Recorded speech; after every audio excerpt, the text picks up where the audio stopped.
Então a gente vai para o primeiro tópico agora, a gente vai falar sobre a gravação da imagem. O primeiro módulo a gente vai entender tudo como funciona o sensor de uma câmera, tanto o quanto de luz ele recebe, como funciona pixels e cores. Vou começar falando para vocês o que é o filme analógico. O filme analógico ele é construído com sais de prata que são sensíveis à luz e que quando recebem a luz eles vão gravando a informação da imagem que a câmera está enxergando. Então é como se fosse um bloco de madeira e a gente vai gravar algum nome com laser. Então quanto mais raio laser ali estiver inserindo ali na madeira, mais ele vai gravando a informação do que a gente está escrevendo.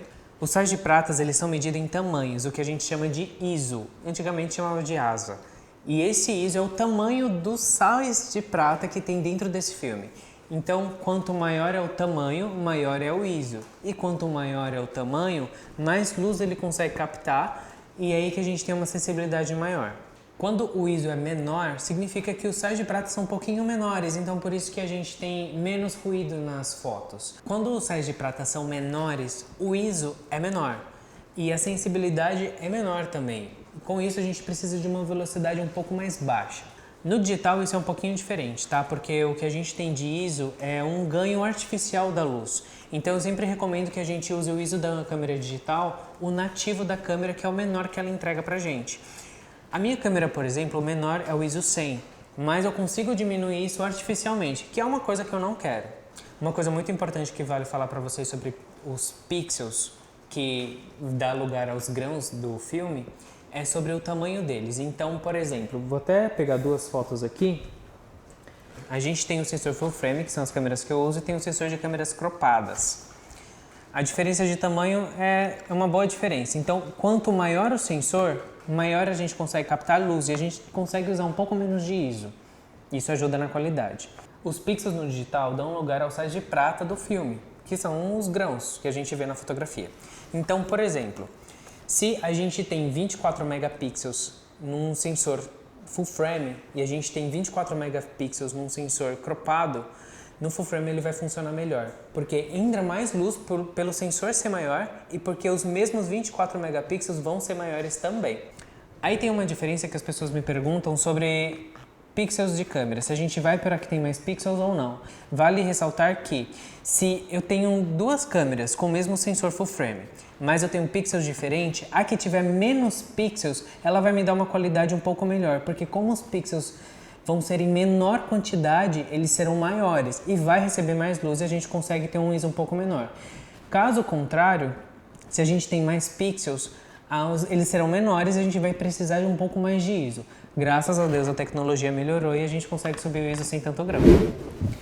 Agora eu quero contar para vocês um pouquinho de Dynamic Range, que é o quanto de luz o sensor consegue registrar, desde o mais escuro ao mais claro e sem perder informações. Quando a gente vai editar, ali tem a parte das curvas, que a gente sempre trabalha, o pessoal coloca muito Szinho ali, e é mais ou menos isso ali que a gente vai conseguir compreender como funciona o sensor na parte de Dynamic Range, o quanto ele consegue de informação. E aí é questão de fazer testes para ver o quanto a sua câmera consegue recuperar nas baixas luzes e recuperar também nas altas luzes. Por isso que aqui a dica é sempre fazer ao contrário do filme, porque no filme quanto mais luz entra, mais informação ele está capturando, como eu falei anteriormente para vocês. No digital é um pouco ao contrário, porque como é luz e é artificial, são pixels, quanto mais luz, mais tem a probabilidade de ficar estourado e perder as informações. O digital ele foi construído para a gente conseguir ter melhores fotos em locais mais escuros, locais fechados e até à noite. Tanto que as pessoas que hoje em dia fotografam com filme fazem fotos mais de dia. Quem fotografa à noite, até esses fotógrafos que fazem com filme, usam câmeras digitais, porque elas foram feitas para isso, para a gente ter uma informação melhor nas baixas luzes. Então a gente vai fotografar digitalmente em subexposição. A gente vai deixar a foto mais escura porque a gente não quer perder as altas luzes.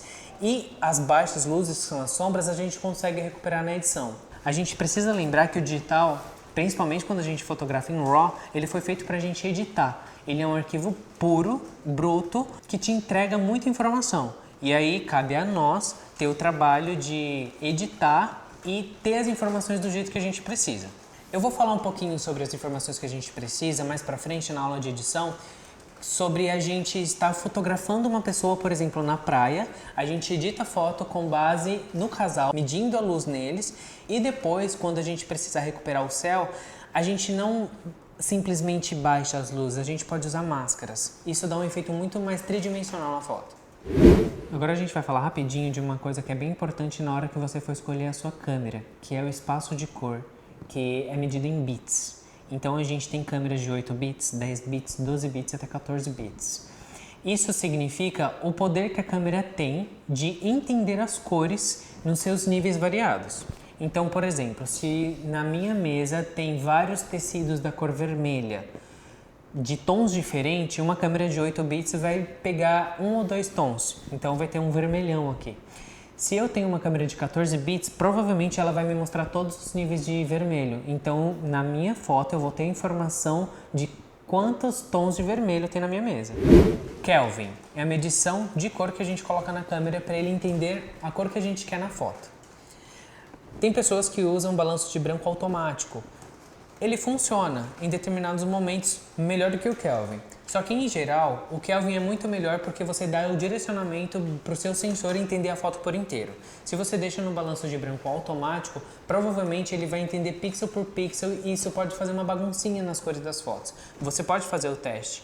Quando você fotografar em Kelvin, o resultado vai ser diferente, porque ele vai dar uma uniformidade na foto por completo. Vale lembrar que é bem importante quando a gente está trabalhando e em Kelvin especificamente, quando a gente muda de ambiente, provavelmente a gente vai precisar mudar essa numeração.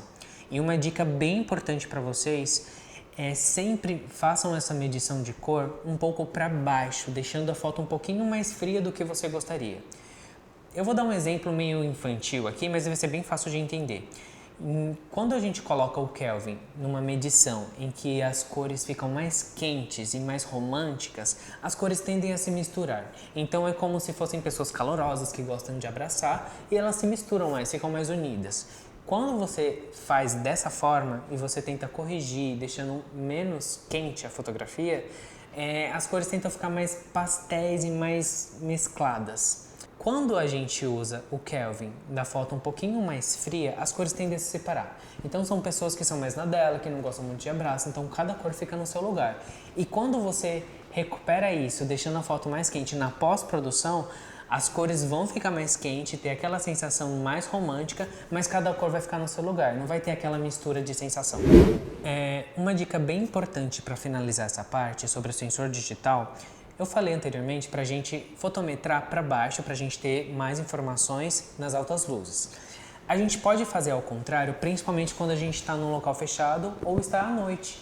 E a gente tem que fotografar subexposto, não estourando, tá? Lembrando bem. Então a gente precisa entender a câmera, ver as informações que ela está oferecendo pra gente e provavelmente algo vai estourar. E o que vai estourar serão as luzes que estão no ambiente. Então pode ter candelabros, pode ter lustre, pode ter luz, pode ter spot. Então esses pontinhos que vão ser os estouros da fotografia.